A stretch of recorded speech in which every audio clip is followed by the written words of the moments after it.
لیکن قرآن دیکھنے کی چیز نہیں ہے، قرآن سننے کی چیز ہے۔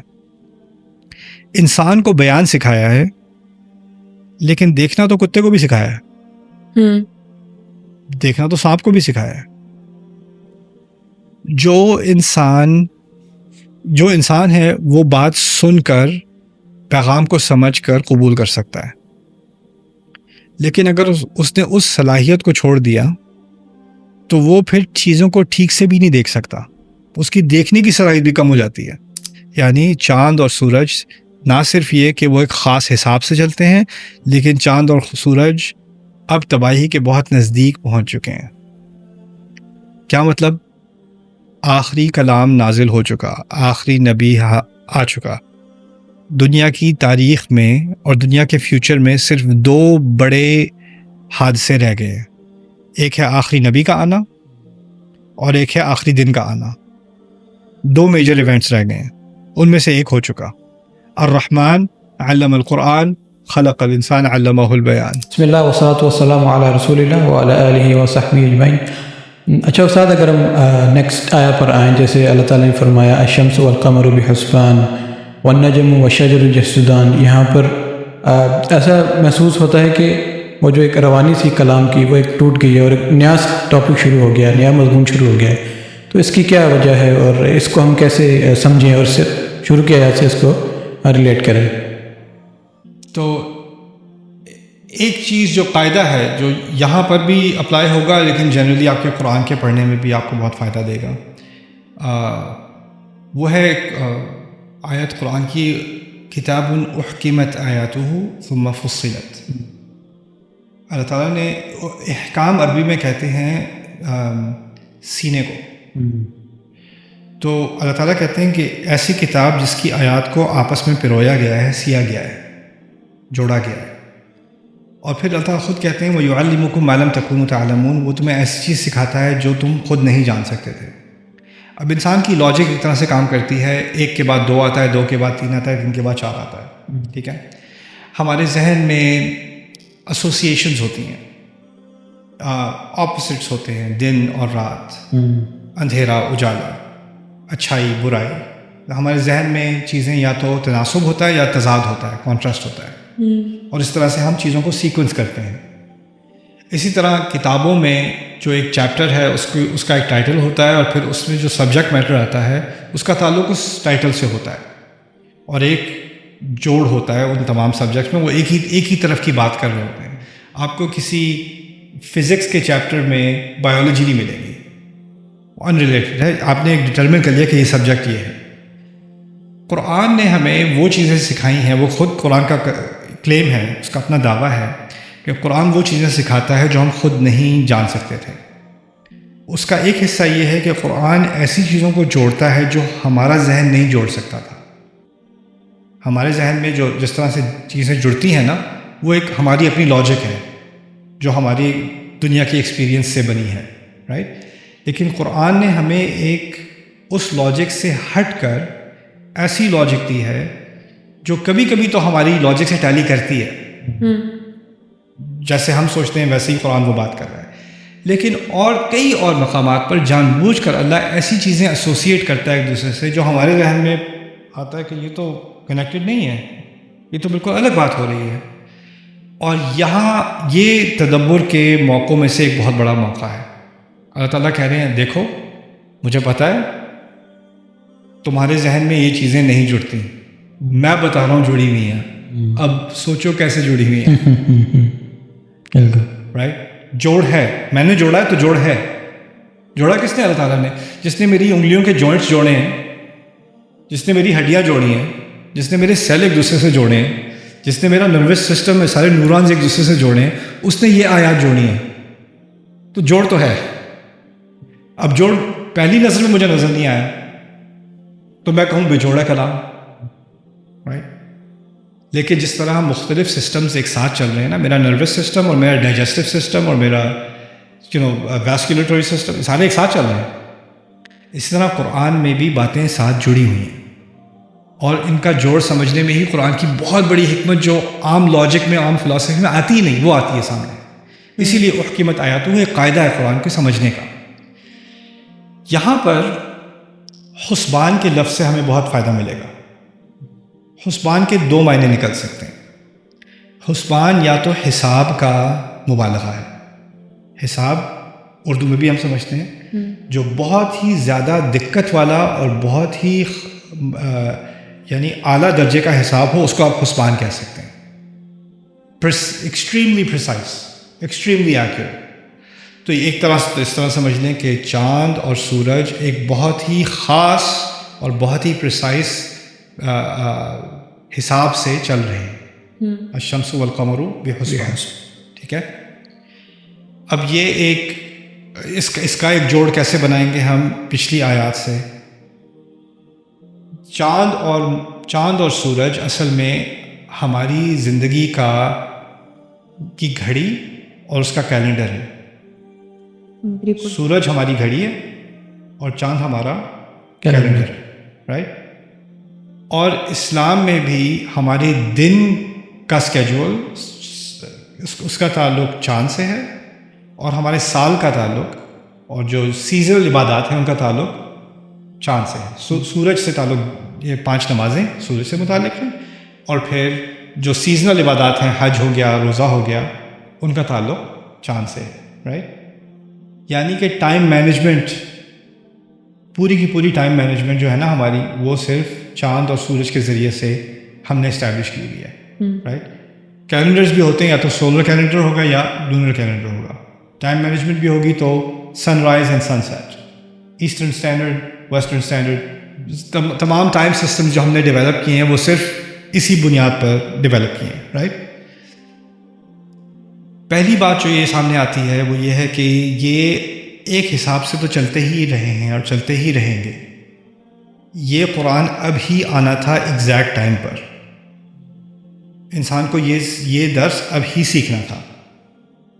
یعنی اس چاند اور سورج سے اشارہ ہے وقت کے تسلسل کا، اور اسی وقت یہاں پر کیوں، اس جگہ پر کیوں، اس موقع پر کیوں، قرآن ابھی کیوں نازل ہوا. اشارتاً شاید اس کی طرف بھی یہ جواب ہے کہ یہ ابھی ہی نازل ہونا تھا، یہ پرفیکٹ ٹائم ہے اس کا. چاند اور سورج کبھی اپنے اسکیجول سے ہٹ کر نہیں چلتے، اور یہ قرآن بھی اپنے اسکیجول پر ہی بالکل صحیح موقع پر، جس طرح موسیٰ سے کہا ہے نا وَجِئْتَ عَلَىٰ قَدَرٍ یا موسیٰ، اب بالکل صحیح وقت پر آئے ہیں موسیٰ. قرآن بھی اپنے ہی وقت پر آیا ہے، اسی وقت اس کو آنا تھا. اِنَّا أَنزَلْنَاهُ فِي لَيْلَةِ الْقَدْرِ وَمَا أَدْرَاكَ مَا لَيْلَةُ الْقَدْرِ. رائٹ. خیر، دوسرا میرے نزدیک حسبان کا لفظ عربی زبان میں تباہی کے لیے بھی استعمال ہوتا ہے. عسى ربی ان یؤتینی خیرا من جنتک او یرسل علیہا حسبانا من السماء فتصبح سعیدا زلقا. آسمان سے تباہی بھیج دے. اور آپ کا وہ جو دو باغبان تھے آپس میں بات کر رہے تھے، ایک نے کہا میں بھی امکان ہے کہ اللہ مجھے تمہارے باغ سے بہتر باغ دے دے، یا آسمان سے اس کے اوپر حسبان بھیج دے. حسبان کا لفظ تباہی کے لیے اس وقت استعمال ہوتا ہے جب تباہی ایک خاص معین وقت پر آئے، حساب سے آئے. تو حسبان من السماء فتصبح سعیدا زلقا، قرآن میں اس کی بھی دلیل ملتی ہے. شاید اشارہ اس طرف ہے اس آیت میں کہ چاند اور سورج تباہی کے نزدیک پہنچ گئے ہیں. بحسبان، بقرب الحسبان. یہاں پر حسب معلوم ہوگا، اور بعض ظرفیہ بھی استعمال ہو سکتا ہے. یعنی چاند اور سورج نہ صرف یہ کہ وہ ایک خاص حساب سے چلتے ہیں، لیکن چاند اور سورج اب تباہی کے بہت نزدیک پہنچ چکے ہیں. کیا مطلب؟ آخری کلام نازل ہو چکا، آخری نبی آ چکا. دنیا کی تاریخ میں اور دنیا کے فیوچر میں صرف 2 بڑے حادثے رہ گئے. ایک ہے آخری نبی کا آنا، اور ایک ہے آخری دن کا آنا. 2 میجر ایونٹس رہ گئے. ان میں سے ایک ہو چکا. الرحمن علم القرآن خلق الانسان علمہ البیان، وہ چیپٹر ختم ہو چکا. اب کیا میجر ایونٹ رہ گیا؟ قیامت کا. الشمس والقمر بحسبان. اور وہ جب ہوگا تو کیا ہوگا؟ اذا الشمس كورت، اذا الكواكب انتثرت، اذا النجوم بعثرت، اذا القبور بعثرت. نجوم کے بارے میں کہا ہے کہ وہ گرنے شروع ہو جائیں گے، ستاروں کے بارے میں، یا بکھر جائیں گے. یہاں پر کیا الفاظ آئیں گے؟ والنجم والشجر یسجدان. تو ایک سجدے کے مختلف مفاہیم بھی ہیں، لیکن ایک مفہوم اس کا یہ بھی لیا جا سکتا ہے کہ وہ دن جب درخت بھی گرنے شروع ہو جائیں گے. اور درخت کیوں؟ کیونکہ عربوں کے ہاں محل تو لمبے چوڑے تھے نہیں. ان کے ہاں اگر کوئی دور پہ دیکھنے کو چیز نظر آتی ہے، درخت نظر آتا ہے. اور درخت اور چاند، درخت اور ستاروں کا آپس میں ایک جو تناسب ہے وہ یہ ہے کہ عربوں کے نزدیک دن کے دوران سب سے خوبصورت چیز درخت ہے، اور رات کے دوران سب سے خوبصورت چیز ستارے ہیں، اور ستارے ہیں سوری. اور ابھی پچھلی آیت میں کیا تھا؟ سورج اور چاند. سورج دن کی طرف اشارہ ہے، سورج کا تعلق درخت سے، اور چاند کا تعلق ستاروں سے. تو ایک تناسب ہے ان آیات میں، اور خوبصورتی کی بات ہو رہی ہے. ان کے نزدیک سب سے خوبصورت چیز یا تو ستارے ہیں اور دن. وَلَقَدْ زَيَّنَا السَّمَاءَ الدُّنْيَا بِمَصَابِيحَ، رائٹ، بِزِينَةٍ لِلْكَوَاكِبِ قرآن کہتا ہے. اور پھر دنیا میں سب سے خوبصورت، صحرا میں کیا سب سے خوبصورت چیز ہوگی؟ درخت، رائٹ. اسی لیے جنت میں بار بار درختوں کا ذکر ہے عرب کے لیے خاص، اور یہاں پر بھی بعد میں جا کر ان درختوں کا ذکر آئے گا، ذوات افنان اور اس طرح کی بات آئے گی. تو جو چیزیں تمہاری دنیا میں خوبصورت تھیں وہ بھی غائب ہونے کو ہیں، رائٹ. تو اس طرح سے ایک ریڈنگ ان آیات کی ایسے بھی ہو سکتی ہے. دوسری طرف یہ ہے کہ اللہ تعالیٰ نے یہاں پر ہمیں انسان کو، اگر وہ اس اشارے کو نہ بھی سمجھے اور وہ سمجھے کہ جنرل بات ہو رہی ہے کہ چاند اور سورج ایک خاص کیلکولیشن سے چلتے ہیں، اور یہ سجدے کی بات اس طرح ہے کہ جو درخت ہے نا وہ نیچے کی طرف مائل ہوتا ہے، اور اس کا جو سایہ ہے وہ بھی پھیلتا ہے، اور اس کی جو شیپ ہوتی ہے جتنا وہ پھیلتا ہے اس کی شیپ اس طرح آرچز بنتے ہیں، اس کی برانچز کے آرچز بنتے ہیں جس طرح سجدے کی شیپ ہوتی ہے. اگر آپ کوئی ٹائم لیپس کیمرہ دیکھیں ستاروں کی موومنٹ کا، تو آپ کو کیا دکھے گا؟ وہ نیچے گر رہے ہیں، آرچ بن رہی ہے، رائٹ. اور وہ آرچ عرب بہت غور سے آبزرو کرتے تھے. ان کا پورا ایک جانرا تھا شاعری کا جس کا تعلق صرف ستاروں کی موومنٹ کے ساتھ تھا، جس کا میں نے تفصیلی ذکر کیا سورۃ النجم کے دروس میں. تو ستاروں کے انہوں نے خاص ستاروں کے نام دیے ہوئے تھے. ان کے بارے میں وہ ایسے بات کرتے تھے جیسے آج کل لوگ کسی فٹ بال پلیئر کے بارے میں یا کرکٹ پلیئر کے بارے میں بات کرتے ہیں نا، ایسی ریفرنس کرتے ہیں سیلیبریٹیز کو. ان کے ہاں سیلیبریٹیز ستارے بھی تھے، اس طرح سے وہ بات کرتے تھے. تو جب قرآن نے درخت اور ستاروں کی امیجری کی جو بات کی ہے نا اس آیت میں، ایک تو اس کا تعلق نجم و شجر کے ساتھ ہے، دوسرا ان چیزوں کا تعلق عرب کے کلچر کے ساتھ ہے. ان کے ہاں کن چیزوں کی اہمیت اور خوبصورتی تھی. آلسو درخت لینڈ مارک تھا، اور لینڈ مارک کیا ہوتا ہے؟ وہ فلانے درخت تک پہنچ جانا. درخت اتنے زیادہ تو ہے نہیں، ٹھیک ہے. اور ستارے ان کو ہدایت دیتے ہیں صحرا میں جانے کے لیے. وہ بالنجم ہم مہتدون، ستاروں کے ذریعے سے وہ اپنا رستہ ڈھونڈتے ہیں. ستاروں کے ذریعے سے آج کل بھی ہم نیویگیشن سسٹمس ہمارے ستاروں پر بیسڈ ہیں. اور سمندر میں بھی اگر آپ کسی پائلٹ سے بات کریں اور پوچھیں کہ اگر آپ کا نیویگیشن سسٹم فیل ہو جائے تو آپ کیا کرتے ہیں؟ کہتے ہیں ہم ستاروں کو دیکھتے ہیں، ان کی ٹریننگ ہے یہ.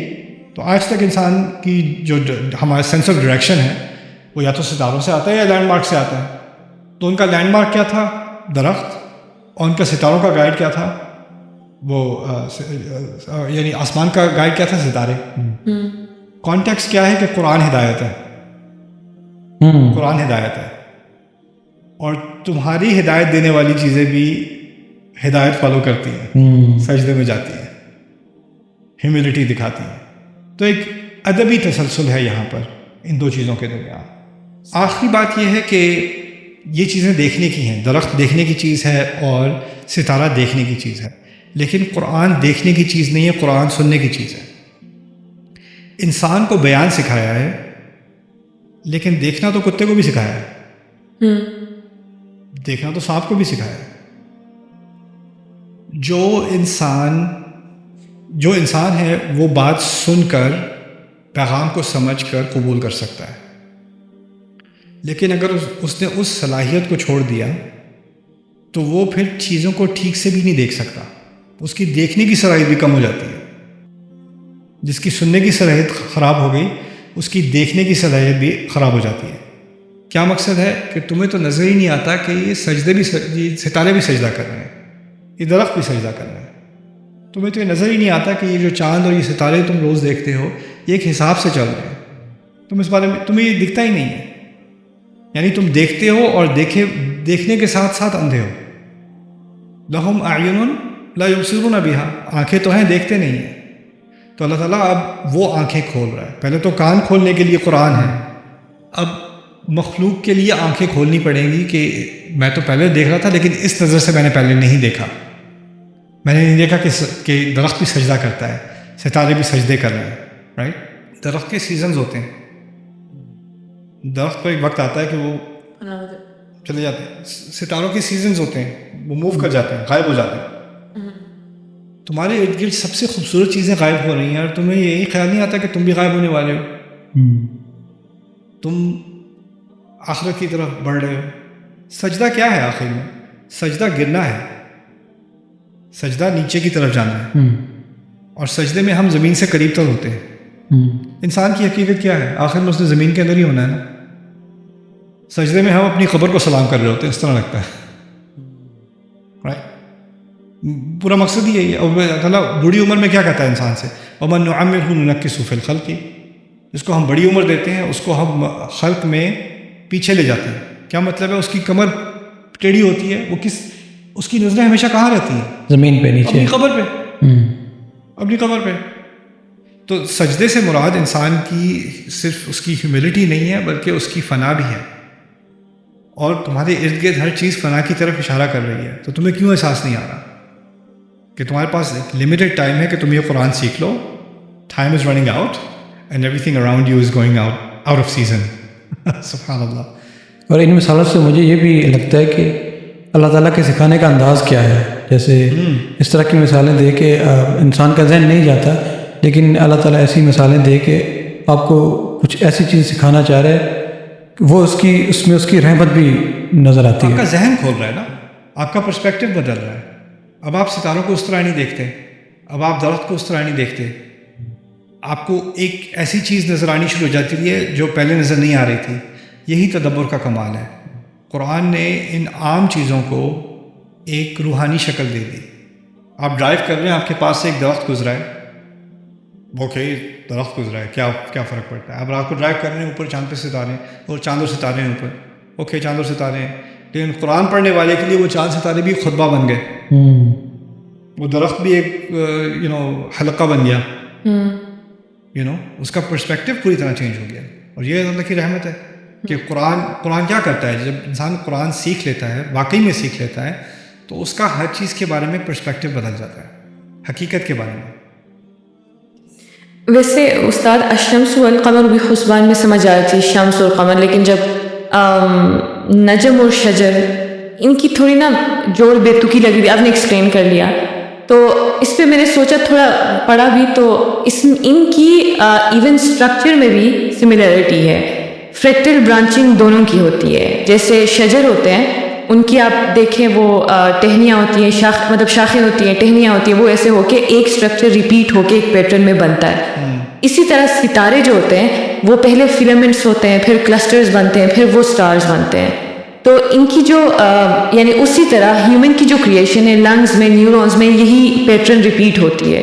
تو یہ ساری کریشن مطلب ان کی اسٹرکچرل سملیرٹیز بھی ہیں, تو شاید اس وجہ سے ان کی جوڑ اب بے تکی نہیں لگتی ہے, یعنی نجم اور شجر کا. لوگوں نے کہا ہے نجم کے بارے میں کہ یہ گھاس کی طرف ریفرنس بھی کرتا ہے. زیادہ قائل تو نہیں ہے لیکن تفسیر میں موجود ہے کہ وہ گھاس اور درخت کی بات ہو رہی ہے, رائٹ, نیچے زمینی پودے نجم. لیکن نجم عام زیادہ شاید عربی میں ستاروں ہی کی طرف منسوب ہوتا ہے. النجم والشجر یسجدان. سیکنڈلی استاد, یہ جو کائنات کے بارے میں بات ہو رہی ہے اور اس کے تھرو سکھایا جا رہا ہے, تو مجھے آپ نے تو ویسے اس کو اس کے ساتھ ریلیٹ کر دیا, علم اور اس کے ساتھ. مجھے لگ رہا تھا پہلے کہ شاید تخلیق سے زیادہ ریلیٹڈ ہے, کہ فار انسٹنس نیچرل فلاسفرز جو اس زمانے میں تھے, تو وہ مطلب کہتے تھے کہ اچھا ایک پوائنٹ سے انسان بنا ہے، یعنی ایگزسٹنس سامنے آئی ہے کریشن، تو کبھی وہ پانی کو، کبھی فائر کو، کبھی ہوا کو، یعنی کہتے تھے کہ یہ یہاں سے ایگزسٹنس شروع ہوئی ہے ایک انسان کی. تو شاید یہاں پہ اللہ تعالیٰ، مجھے نہیں پتا ڈائریکٹلی انٹرٹین کر بھی کرتے ہیں یعنی یہاں پہ، لیکن وہ شاید ان سوالات کو بھی کہیں نہ کہیں انٹرٹین کر رہے ہیں ہیومن کی ایگزسٹنس یا تخلیق کو، اس کائنات کے بارے میں بتا کر کہ how everything is interrelated, اور ساری اس ایگزسٹنس میں اپنا پارٹ پلے کر رہے ہیں، رول پلے کر رہے ہیں. ہاں، ایک انٹر کنیکٹڈ ہول ہے، تمام چیزیں آپس میں جڑی ہوئی ہیں. اور پھر سجدے کا لفظ استعمال کر کے اللہ تعالیٰ نے وہ عمل، اس عمل کا ذکر کیا ہے جس میں ہم شرکت کرتے ہیں. رائٹ، درخت کا کیا کام سجدہ کرنا، یا چاند کا، یا ستاروں کا. شاید اس طرف اشارہ ہے کہ وہ مخلوق تو جو ان کو کہا ہے وہ کرتے ہیں، تم ہی رہ گئے ہو. رائٹ، وہ لوگ تو اپنے حساب سے چل رہے ہیں، اور وہ لوگ ہیوملٹی دکھا رہے ہیں، وہ تمام مخلوقات، لیکن تم آگے نہیں آتے.